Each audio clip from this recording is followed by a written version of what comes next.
হচ্ছে যে এটা যে একটা ডক্টর ইউনূসকে চপাটাঘাত করা হলো, একটা থাপ্পড় দেওয়া হলো কষিয়ে, সেটার কথা উনি রেফারেন্স দিচ্ছিলেন যে প্রধানমন্ত্রীর সঙ্গে উনি যে আজকে একসঙ্গে নামাজ পড়লেন এবং এই দৃশ্য যে ইউনূসের অসহ্য লাগছে সেটাই উনি রেফারেন্স দিলেন আর কি। আমি আমি এই এই এই কথাটা আমারও ভালো লেগেছে। পরবর্তীতে আমি দেখলাম যে এটা সোশ্যাল মিডিয়াতেও খুব প্রচার হচ্ছিল, যে রাষ্ট্রপতির সঙ্গে প্রধানমন্ত্রীর যে ছবিগুলো, এবং আমিও একটা স্ট্যাটাস দিয়েছিলাম আপনি যে রেফারেন্স দিলেন এই জন্যই, যে এই দৃশ্যগুলো তো আমরা আগেও দেখতে পেতাম কিন্তু তো পেলাম না, ডক্টর ইউনূসের জন্যই পেলাম না। এই বাটপাটটা নিজে যেটা বিশ্বাস করে না সেটা মানুষকে করতে বলে। ছোট করে একটু জানতে চাই যে সিএসি বললেন যে আওয়ামী লীগকে নিষিদ্ধ করার বিষয়ে তার কোনো হাত ছিল না, সরকারের উপরে চাপে বা তাদের নির্দেশিত করা হয়েছে।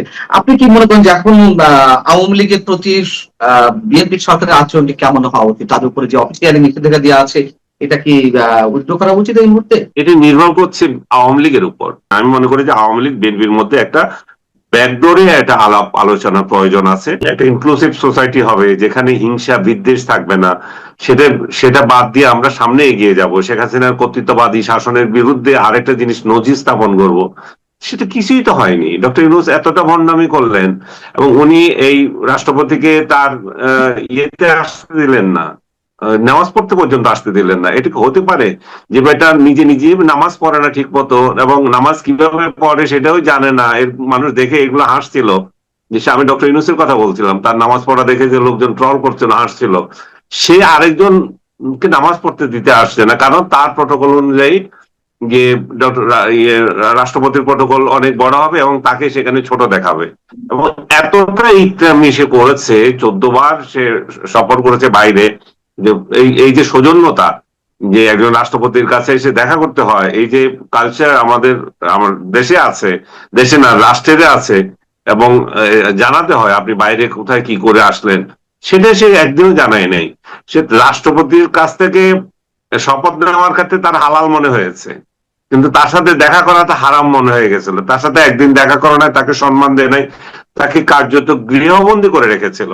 আমার সাথে আপনি বলছিলেন যে রাষ্ট্রপতির সাথে আমার দেখা হয়েছিল, আমার কালকে দেখা হওয়ার একটা কারণ আপনাকে আমি বিশেষভাবে, এটা আমার আপনার দর্শকরা জানুক, এই যে লাইন ধরে প্রধানমন্ত্রী কিংবা রাষ্ট্রপতির সাথে যে দেখা করা, এই কালচারটা অবশ্যই ভালো।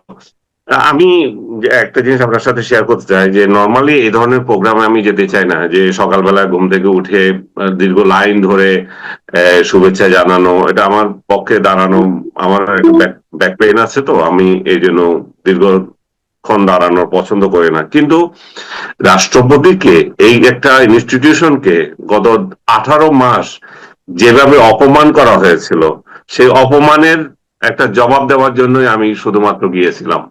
এবং এই অপমান যাতে, এবং ডক্টর ইউনূস যেটা করেছে সেটারই প্রতিবাদ হিসেবে আমি মনে করলাম যে না, আমার যাওয়া উচিত।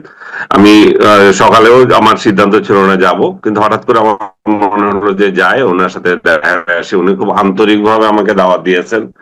উনি আমাকে বললেন যে আপনার কথাবার্তা আমার খুবই পছন্দের, আমার দীর্ঘদিনের আকাঙ্ক্ষা ছিল যে আপনার সাথে আমার দেখা হওয়া। তারপরে জড়িয়ে ধরে ছবি টবি তুললাম আমরা কিছু, এবং ওইখানে এই ঘটনাটা আসে। আজকে উনি বললেন যে আজকে তো কি হলো, আজকে কি হলো মানে হচ্ছে যে এটা যে একটা ডক্টর ইউনূসকে চপাটাঘাত করা হলো, একটা থাপ্পড় দেওয়া হলো কষিয়ে, সেটার কথা উনি রেফারেন্স দিচ্ছিলেন যে প্রধানমন্ত্রীর সঙ্গে উনি যে আজকে একসঙ্গে নামাজ পড়লেন এবং এই দৃশ্য যে ইউনূসের অসহ্য লাগছে সেটাই উনি রেফারেন্স দিলেন আর কি। আমি আমি এই এই এই কথাটা আমারও ভালো লেগেছে। পরবর্তীতে আমি দেখলাম যে এটা সোশ্যাল মিডিয়াতেও খুব প্রচার হচ্ছিল, যে রাষ্ট্রপতির সঙ্গে প্রধানমন্ত্রীর যে ছবিগুলো, এবং আমিও একটা স্ট্যাটাস দিয়েছিলাম আপনি যে রেফারেন্স দিলেন এই জন্যই, যে এই দৃশ্যগুলো তো আমরা আগেও দেখতে পেতাম কিন্তু তো পেলাম না, ডক্টর ইউনূসের জন্যই পেলাম না। এই বাটপাটটা নিজে যেটা বিশ্বাস করে না সেটা মানুষকে করতে বলে। সে জিন্দিগিতেও কর দিতে পছন্দ করে না, কিন্তু করের জন্য আবার অন্যের বিরুদ্ধে মামলা করে। আপনি তো জানেন 666 কোটি টাকা জনগণের টাকা মেরে দিয়েছে। আমি জানি না এগুলোর পরবর্তীতে কি হবে, বর্তমান সরকার এগুলো উদ্ধার করবে কিনা। আমি একটু চপেটাঘাতের বিষয়ে আসি। রাষ্ট্রপতি নিজে বলছেন, আপনার সঙ্গে শেয়ার করছিলেন যে প্রধানমন্ত্রী তারেক রহমানের সঙ্গে জাতীয় ঈদগাহ ময়দানে যে ঈদের নামাজ আদায় করলেন রাষ্ট্রপতি, এটি ডক্টর মোহাম্মদ ইউনূস নিঃসন্দেহে ভালো চোখে নিক আর না নিক তাতে আমাদের কিছু যায় আসে না, তবে তিনি নিশ্চয়ই অন্তর্জালায় ভুগছিলেন, সেই কথাই সম্ভবত রাষ্ট্রপতি আপনাকে মনে করিয়ে দিয়েছেন। ওই সম্ভবত বিষয়টাকে একটু মনে করে দিয়েছেন আমাকে। হ্যাঁ সরি, সম্ভবত নয়, উনি মনে করে দিয়েছেন সেটা, উনি উনি স্পষ্ট করে আচ্ছা না বললেন আপনাকে মনে করে দিয়েছি, ঠিক আজকের আছে। দৃশ্যটা কেমন লাগছে। ওই ল্যাঙ্গুয়েজটা কি আপনি একটু অডিয়েন্সের জন্য বলবেন, আমাদের যারা দর্শক, যে রাষ্ট্রপতির বক্তব্যটা আমার কেমন আমার ছিল? আমি ওনাকে ওনাকে কোটেশন, আমার এটা তো পার্সোনাল কথা, আচ্ছা করা ভালো হবে না, তবে আপনি ধরে নেন যে ওর মিনিং হচ্ছে যে ইউনুসকে বড় ধরনের একটা থাপ্পড় দেওয়া হলো আজকে। এটাই আমাদের দুর্ভাগ্য যে একজন সরকার প্রধান কেন ওই দেশের রাষ্ট্রপ্রধানের সঙ্গে অন্তত সৌজন্যমূলক আচরণটুকুও করবেন না। মানে আমরা জানি যে বিএনপি আওয়ামী লীগের সময় যে রাজনৈতিক প্রতিহিংসা, রাজনৈতিক দূরত্ব, কিন্তু এই ধরনের যে গ্রাম্য সতীনের মতো আচরণ, এইগুলো তো আমরা করতে দেখিনি, তাই না? আমরা সাবেক প্রধানমন্ত্রীকে দেখেছি, আহ কোকো যখন মারা গেলেন, খালেদা জিয়ার, সাবেক প্রধানমন্ত্রী খালেদা জিয়ার দ্বিতীয় সন্তান বা ছোট সন্তান, তখন তিনি সম্মান জানাতে গেলেন, অথবা বিএনপি পক্ষ থেকে নানা ধরনের সৌজন্যমূলক আচরণ করা হয়েছে শেখ হাসিনা পরিবারের যে কোনো অনুষ্ঠানে, আমরা দেখেছি। কিন্তু এই ন্যূনতম সৌজন্যতা বোধগুলো কেন থাকবে না? রাষ্ট্রীয় আচারগুলো পালন করতে আমাদের বাধা কোথায়? সেই জায়গা থেকে আমি আপনাকে যদি প্রশ্ন করি, আপনি ডক্টর মোহাম্মদ ইউনূসের নামাজ প্রসঙ্গে প্রশ্ন তুলছিলেন, এটিও সামাজিক যোগাযোগ মাধ্যমে ভাইরাল হয়েছে যে তিনি আদৌ নামাজ পড়েছেন কিনা, নামাজ না পড়ে কি টুপি মাথায় দিয়ে প্রধানমন্ত্রী তারেক রহমানের সঙ্গে তিনি দেখা করতে গেছেন কিনা, সৌজন্য সাক্ষাৎ করেছেন কিনা। আমি ঘেটে ঘুটে অনেক দেখেছি, গতকালে কিন্তু নামাজ আসলে পড়ছে কিনা কথা, গতকাল তো কোথায় নামাজ পড়ছে সেটা তো কেউ দেখেন না। দেখেন, নামাজ কলমা এগুলো তার ব্যক্তিগত ব্যাপার, এগুলো নিয়ে আমার কথা বলার কিছু নাই। সে নামাজ পড়ে কি না পড়ে, আমি রেফারেন্স দিয়েছিলাম যে যখন রাষ্ট্রপতির সাথে যখন নামাজ পড়ছিলেন আর কি, তখন তখনকার বিষয়টা যে তখন একটা হাস্যকর ভাবে রাষ্ট্রপতির সাথে বলতেছি, ওই যে সে নিজে যে রাষ্ট্রপতিকে বাদ দিয়ে নামাজ পড়ছিল, এই যে উল্টাপাল্টা নামাজ পড়ছিল, ওইগুলো তখন ভাইরাল হয়ে গেছিল যে নামাজ কিভাবে পড়তে হয় সেটাও জানে না, অথচ রাষ্ট্রপতিকে নামাজ পড়তে দেয় নাই। কালকে উনি কোথায় নামাজ পড়েছেন এটা তো কেউ দেখেন নাই, এবং উনি যদি নামাজ না পড়েও থাকেন, উনি ওনার এটা ওনার ব্যক্তিগত ব্যাপার, এটা নিয়ে আমার কথা বলার কিছু নাই। তবে সেটা নিয়ে হাস্যকর হচ্ছে যে আমারও কোনো আপত্তি নেই, কিন্তু উনি নামাজ যদি নাই পড়েন, উনি মাথায় টুপি দিয়ে কেন, ওইখানে তো আপত্তি। যে আমি নামাজ পড়লাম না, নামাজ না পড়ে যদি টুপি মাথায় দিয়ে শো অফ করি, সেটা তো নিশ্চয়ই আপত্তির। আমি আমি এগুলো নিয়েও কিছু বলবো না, কারণ এগুলো ব্যক্তিগত জীবন যাপন তার আলাদা। আমি তো শুধু তার রাষ্ট্রীয় আচার আচরণ নিয়ে কথা বলবো, যে ভণ্ডামি নিয়ে কথা বলবো, বিশ্ব বাটপারি নিয়ে কথা বলবো। তাকে বিশ্ব বাটপার বলছে এই জন্যই যে সে যেটা করে গেছে 18 মাসে, সেই বাটপারি গুলো নিয়ে কথা বলবো। বাট তার ব্যক্তিগত আচার আচরণ, তার যৌন জীবন, তার ব্যক্তি জীবন, সে কিভাবে থাকে, কি করেছে, এগুলো নিয়ে নানা কথা উঠছে এখন। আমি এগুলো নিয়ে কোনো মাথা ঘামাতে চাই না। আমি একটু প্রধানমন্ত্রীর ফোনের বিষয়ে আসতে চাই, যদিও সেগুলো ব্যক্তি পর্যায়ে কথাবার্তা, তারপর মানুষের আগ্রহ থাকতেই পারে যে ডক্টর ইউনূস সরকারের সময় যেই মানুষটি কারাভোগ করলেন, বিএনপি সরকারের সময় বেরিয়ে এলেন, আমি নিশ্চয়ই নিশ্চয়ই আপনার কথা বলছি, সেই আপনাকে প্রধানমন্ত্রী তারেক রহমান ফোন দিলেন। এর মধ্য দিয়ে আমরা কি কোনো বিশেষ বার্তা পেতে পারি? আমার কাছে মনে হয় এটা অ্যাবসলিউট সৌজন্যতা।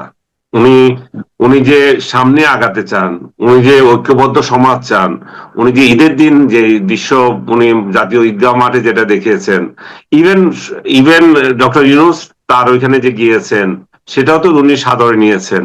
তার মানে হচ্ছে যে উনি আসলে উনি একটা ঐক্যবদ্ধ সমাজ চান, উনি আসলে একটা ইনক্লুসিভ সোসাইটি চান, যেটা আমরা দীর্ঘদিন থেকে আশা করছি এবং যেটার কথা বলছি। এই ইনক্লুসিভ সোসাইটিটা আরো ভালোভাবে হয়ে যেতে পারতো যদি নিষিদ্ধ করে যে এই সমস্ত রাজনৈতিক দলকে রেখেছে তাদের সঙ্গেও যদি উনার একটা বোঝাপড়া হয়। কারণ হচ্ছে যে আমরা এক দলকে এজিটেশনে রেখে, এক দলকে রাস্তায় রেখে, অখুশি রেখে এই হাঙ্গামার একটা রাজত্ব আমরা চাই না। আমরা কিভাবে ঐক্যবদ্ধ হবে, কিভাবে তাদের মধ্যে সংলাপের মাধ্যমে কিভাবে দেশটা এগিয়ে যাবে, আমরা সেটা চাই। আমরা এটা চাই না যে আওয়ামী লীগ ক্ষমতায় নাই এবং আওয়ামী লীগ যখন ক্ষমতায় ছিল সুখের নহর বয়ে গেছে এই দেশে, সেটাও তো আমরা বিশ্বাস করি না। আমরা চাই ক্ষমতায় যেই থাকুক, দেশটা শান্তিতে থাকুক, দেশটা কিভাবে এগিয়ে যাবে সরকার এবং বিরোধী দল একসঙ্গে মিলে যাতে সামনে এগিয়ে যেতে পারে। উনি, আমি মনে করি যে আমাকে যে ফোন করেছেন এটা অ্যাবসলিউট সৌজন্যতা। উনি আমার ব্যক্তিগত খোঁজ খবর নিয়েছেন, স্বাস্থ্যের খবর নিয়েছেন। উনি একটা কথা উল্লেখ করেছেন যে আমি নিজেও সেই এই অভিজ্ঞতার অংশীদার। তার মানে হচ্ছে যে 1/11 ওনাকে যে জেল খাটানো হয়েছিল সেটাই উনি আমাকে স্মরণ করিয়ে দিলেন, বলে যে আমি নিজেও তো এইটা এক্সপিরিয়েন্সের মধ্য দিয়ে এসেছি। তো এবং আবার দেশ কিভাবে চলবে সে দুই একটা কথা হয়েছিল, ভেরি পার্সোনাল, এগুলো আমি সবগুলো শেয়ার করতে চাই না, বাট এইটুকু ওভারঅল বলতে চাই যে উনি চান যে আমরা যাতে দেশটা এবং সব সব মহল যাতে সামনের দিকে এগিয়ে নেওয়ার ক্ষেত্রে সহযোগিতা করেন সরকারকে, এবং ওনারাও ওইভাবে দেখবেন। আমি ওনাকে আরেকটা কথা স্পষ্টভাবে বলেছি, আমি আপনার ভালো কাজের প্রশংসা করি, এবং 5 আগস্টের পর থেকে আপনার মধ্যে যে পরিবর্তন, আপনার মধ্যে যে স্টেটসম্যান সুলভ আচরণগুলো, এগুলো আমি আমি এটা ফ্যান এখন, আমার কাছে একটু ভালো লাগে, এবং আমি চাই যে সামনেও আপনি এভাবে এগিয়ে যাবেন। কিন্তু আপনার যদি কোনো খারাপ কাজ হয় তার সমালোচনা করব। উনি বললেন যে অবশ্যই করবেন, আপনারা কেন সমালোচনা করবেন না, সমালোচনার জায়গা তো আছে, আমি যদি খারাপ কাজ করে দেখিয়ে দেবেন। উনি এইটাও সোজা এই সৌজন্যটুকু উনি বলেছেন, দেখিয়েছেন আর কি। সিইসি আমাদের নাসিরুদ সাহেব, আমাদের চারগাঁইয়া লোক, উনি এমন একটা সুন্দর নির্বাচন করেছেন, কিন্তু আমি ওনার ছবি একটা পোস্ট করেছি, অনেকে গালাগালি করছেন ওইখানে, যে এই লোকটার সাথে আপনি কেন দিলেন ভাই। এই লোকটার সাথে আমার সৌজন্যতার বিষয় হচ্ছে, ব্যক্তিগত বা সম্পর্ক তো আমরা সমালোচনা করব তার রাষ্ট্রীয় জীবনের কাজকর্ম নিয়ে, ব্যক্তিগত আহ অসম্মান তো আমরা কাউকে করতে পারি না। উনি চিটং এর লোক, উনাকে আমি চিটং সমিতির একসময় কর্মকর্তা ছিলাম, সো ঢাকায় যে চিটং সমিতি আছে, তো সেই হিসাবে ওনার সাথে আমার ওইখানে দেখা পরিচয়, এবং কালকেও আমার সাথে ওনার যে কথা হলো সেই সৌজন্যতার ভিত্তিতে কথা হলো। যেহেতু আমি জেলে ছিলাম, এই নির্বাচন নিয়ে আমি কিছু বলতে দেখতে পারিনি, আমার যে সমস্ত দু একটা প্রশ্ন ছিল সেগুলো আমি বললাম। শুধু আমি ওনাকে স্পষ্ট করে বললাম, আপনার সঙ্গে বা অন্য কারোর সঙ্গে আমি যতদিন টকশো করেছি, ইউনুসের নির্বাচন নিয়ে অনেকে সন্দেহ ছিল। আমি বলেছি যে নির্বাচন কি হবে, কখন ইউনুস দিতে চাচ্ছে না, সেটাতে আমার কোনো সন্দেহ নাই, কিন্তু ইলেকশনটা যে কন্ডাক্ট করার ক্ষেত্রে যে নাসির সাহেব যে ভালো ভূমিকা রাখবেন সেটাতে আমি শিওর, কারণ উনাকে আমি চিনি। উনি একটা, উনার একটা প্রিন্সিপাল আছে, কালকে সেটা আমি আবার ওনাকে স্মরণ করিয়ে দিলাম। উনি বললেন যে আমি যথাসাধ্য চেষ্টা করেছি আমার মতো করার জন্য, এবং আমি মনে করি যে আমি আমি আমার মতো করতে পেরেছি। আমি বললাম যে ইলেকশন ইঞ্জিনিয়ারিং এর অভিযোগ উঠেছে, সেটা নিয়ে আপনার মতামত কি? বলে যে এটা দুই দলই আমাকে অভিযুক্ত করছে। আমি আমি বিশেষ করে একটা নির্বাচন নিয়ে আমি একটু বিস্ময় প্রকাশ করেছি, ঢাকায় নাহিদ কিভাবে জিতে, তার নাহিদের সাথে একটা শক্ত প্রতিদ্বন্দ্বী ছিল। উনি বললেন যে বিএনপি যে জায়গায় একটুখানি নাম উল্লেখ না করে উনি বললেন যে একটু ভুল করেছে, যেটা প্রবাসী ভোটারদেরকে তারা গুরুত্ব দেয়নি, প্রবাসী ভোটারদের বেলায় অন্যেরা খুব ভালো ইয়ে পেয়েছে। আর সেকেন্ড, উনি আরেকটা কথা বললেন যে আওয়ামী লীগের প্রসঙ্গে আমি জিজ্ঞেস করলাম আওয়ামী লীগকে কেন উনি নিষিদ্ধ করলেন, আওয়ামী লীগকে নিষিদ্ধ করা তো ঠিক হয়নি। উনি বললেন যে দেখেন, এটা আমার হাত ছিল না, এটা পুরোপুরি সরকারের একটা নির্দেশনা ছিল, সরকারের নির্দেশনা অনুযায়ী আমাদেরকে এখানে অ্যাক্ট করতে হয়েছে, এই এই ব্যাপারে আমার ইয়ে নাই। তবে আওয়ামী লীগ তো নির্বাচনে এমনি আসতো না, আসবে কি আসবে না সেটার একটা অনিশ্চয়তা ছিল। আর দ্বিতীয়ত হচ্ছে যে আওয়ামী লীগ শেষ পর্যন্ত ডিসিশন নিয়েছে যে একটা রাজনৈতিক দলকে ভোট দেবে। উনি নাম উল্লেখ করলেন না আর কি, উনি বিএনপির কথাই বুঝাতে চাইলেন। যে আমি বললাম যে বিএনপির কথা বলে, হ্যাঁ বিএনপি কে শেষ পর্যন্ত তারা বিএনপি কে ভোট দিল, এবং পুরো আওয়ামী লীগ বিএনপি একসাথে ইলেকশন ইলেকশন বলা যায় যে, মানে বিএনপি মানে নিঃসন্দেহে আওয়ামী লীগের ভোট পেয়েছে, সেটা উনি মিন করলেন। আর জামাতে ইসলাম ভোট পাওয়ার ক্ষেত্রে উনি যেটা মিন করলেন, প্রবাসীদের প্রতি উনি গুরুত্ব দিয়েছে, প্রবাসী ভোট, ব্যালট ব্যালট পেপারে যে সমস্ত ভোট, সেগুলোর ক্ষেত্রে হয়তো ভূমিকা রেখেছেন।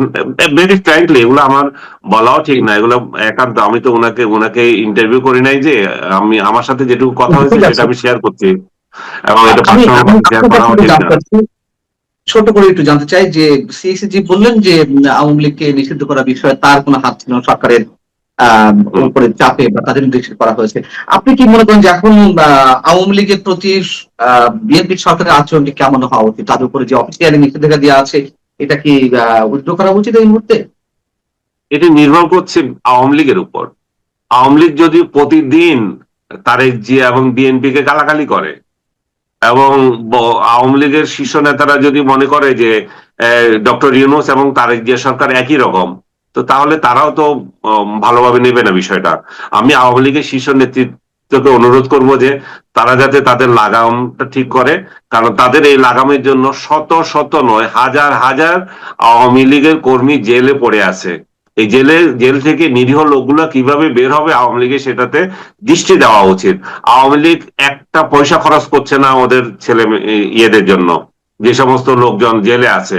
আওয়ামী লীগ জামাত থেকে তো শিখতে পারে, জামাত প্রতিটা কর্মী যদি জেলে যেত তার পরিবারের দায়িত্ব নিত, এবং এখানে পরিবারের দায়িত্ব দূরে থাক, আপনার নিজে তাদের কোনো খবরই নিচ্ছেন না আপনি, এবং তারা একটার পর একটা মামলা খাটছে এবং জামিন পেয়ে আবার জামিনের শিকার মানে ইয়ের শিকার হচ্ছে, পিডাব্লিউ শিকার হচ্ছে, জেল গেটে আরেকটা জামিন দিয়ে দিছে। আমি কয়েকদিন আগেও আমার এক সহকর্মীর কথা বলছিলাম, সহকর্মী মানে আমার সহকর্মী না, আমার মানে জেলমেট, আমার রুমমেট যেটি ছিল, তার বিরুদ্ধে 7টা মামলা হয়েছে, 5টাতে সে ইয়ে পেয়েছে, তারপরে 2টা অজ্ঞাতনামা দিয়েছে। আমি কালকে শুনলাম যে আরো একটা এবং সেই 2টা যখন জামিন হয়ে গেছে আরো একটা অজ্ঞাতনামা মামলা দিয়েছে। সে সায়েন্স ল্যাবরেটরির এক কর্মকর্তা এবং সেখানকার শীর্ষ কর্মকর্তার মানে আক্রোশের শিকার হয়ে আছে। এর সাথে সম্পর্কই নাই, এই সরকারেরও কোনো সম্পর্ক নাই, গত সরকারেরও কোনো সম্পর্ক ছিল না।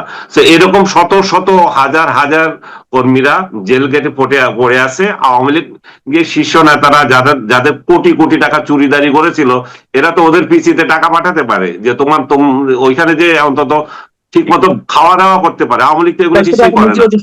আওয়ামী লীগ বড় বড় শেষ করতে দেন, আওয়ামী লীগ বড় বড় কথা বলবে আর তাদেরকে তাদের ইয়ে প্রত্যাহার করবে, এই ইয়ের নিষিদ্ধ করাটা। আওয়ামী লীগ যদি সত্যিকার অর্থে চায় তাহলে আওয়ামী লীগের আচরণগুলো ঠিক করা দরকার। এই যে গালাগালির সংস্কৃতি থেকে বেরোতে হবে এবং নিজেদের কর্মীদের নিজেরা যত্ন নিতে হবে, এবং সামনের নেতৃত্ব কিভাবে একটা তরুণ এবং প্রগ্রেসিভ দল হতে পারে এই দলটি, সেটা নিয়ে চিন্তা করতে হবে। পুরনো ঝঞ্ঝাট, পুরনো নেতৃত্ব, বাবা এমপি, ছেলেও এমপি, এই মেন্টালিটি গুলো ইয়ে করতে হবে। এখানে যে ইয়ে শাসন, যে এই মানে কি বলবো, পারিবারিক শাসনের দল, এটা থেকে বেরিয়ে তারেক জিয়া থেকে শিখতে বলেন ওনাদেরকে। তারেক জিয়া যেটা করেছে নিজের দলের নেতা কর্মীদের, মানে নিজের ভূমিপুত্রদেরকে সামনে নিয়ে এসেছে, তরুণদেরকে সামনে নিয়ে এসেছে। আওয়ামী লীগে আপনি যান, এখন বুড়া ছাড়া আর কে আছে? প্রত্যেক জায়গায় প্রত্যেক জেলায় বুড়ারা নেতৃত্ব দিচ্ছে, ইয়াংরা কোনো পাত্তা পাচ্ছে না। এখন ইয়াং সব লোকদেরকে নেতৃত্বে আনতে হবে, পারিবারিক তন্ত্র এখান থেকে বাদ দিতে হবে।